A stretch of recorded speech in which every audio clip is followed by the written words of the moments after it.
Anabun krikati homo mere nandumo ojumanya. Anabun krikati olo nandumo ojumanya. Chukwu mere ya ngenye gi ekele.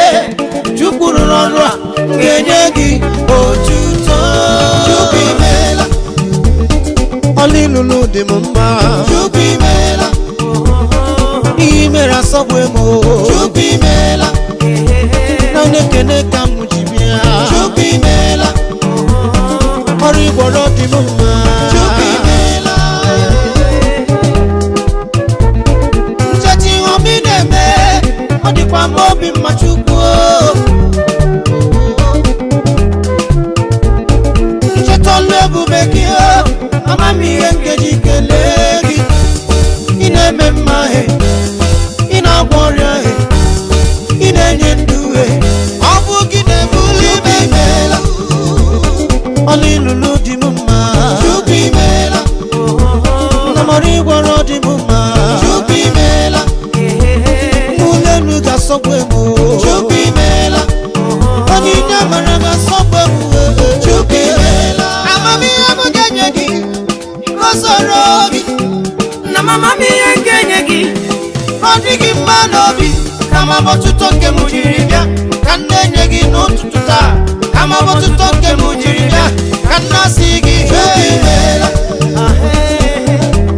Chimo Chukwu imela. Chineke dị mma. Chukwu imela. Chineke obiọma. Chukwu imela. Ma gị ihe ga-enye gị Chukwu imela. You mean everything to me, Father. You mean everything to me, oh.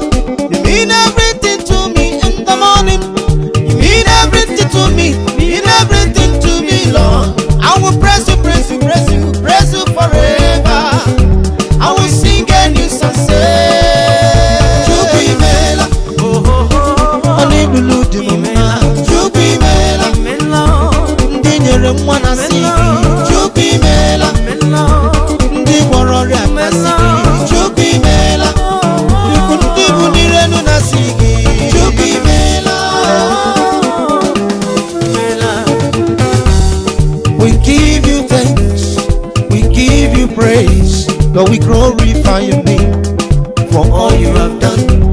Lord, we give you thanks, we praise your name. You are so great.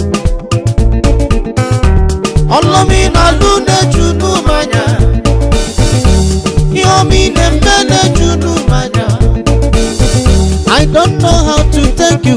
I don't know what to give you. All I say, thank you. Chukwu imela. Chukwu